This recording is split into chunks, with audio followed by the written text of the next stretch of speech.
Picture this. You're strolling through a dark forest in the middle of the night, with only the light of the full moon guiding your path, and then you start hearing a low growl, or perhaps a piercing howl. Worried, you turn around and try to head home, but in your path stands a beast twice your size, with fur as dark as the night and a savage, hungry gaze. You barely manage to register the beast before it pounces on you, though you miraculously slip away with only a few scratches and marks left on your body. Congratulations! You just unknowingly became a werewolf, and your entire future hinges on nothing but luck, or irresponsible life choices. Dozens of werewolf origin stories exist, and the earliest sources go back all the way to the Roman Empire. But the one we're accustomed to is the European flesh-devouring wolf, a belief that came about during the Middle Ages. During those times, werewolves were a widespread belief in medieval Europe, to the point where rulers were concerned enough to mention them in medieval law codes. The term werewolf is the one we're most accustomed to, but Germanic wolfmen, Slavic Vaukalok, Greek lycanthrope, have all been used before. The werewolf panic got to the point of it being a common accusation in witch trials. There's no way to know for certain that you become a werewolf until it's too late. As far as you can tell, it could have been a bear or an abnormally large wolf that attacked you.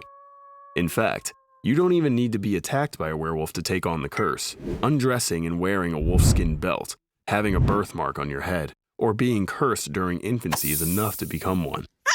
It depends on which sources you believe, but we'll assume that your case in particular is the pass-it-on kind, where even a single scratch is enough.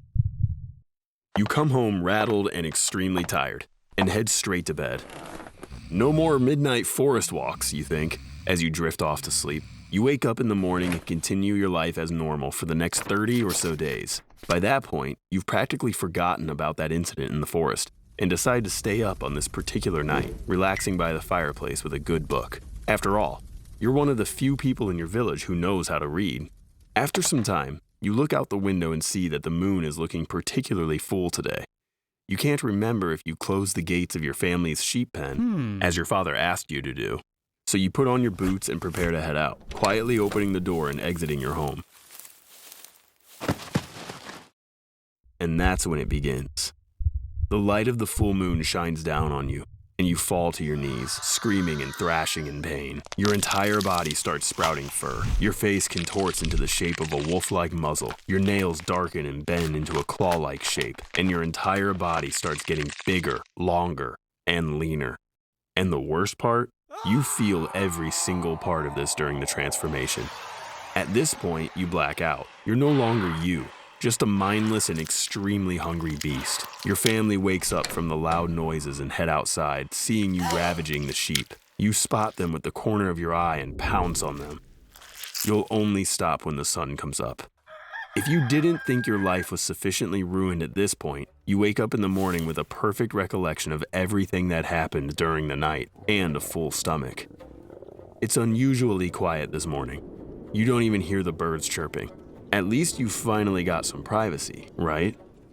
Now, here's where things get even worse. At this point, you either run off into the wilderness, perhaps the same forest you were attacked in, or a cave inside the tallest mountain you can find, and live out the rest of your days, regretting your actions and fearing that you'll be caught, dreading every single full moon on your calendar. Or you're spotted by passing villagers and accused of being a werewolf, taken to trial, and subsequently burned.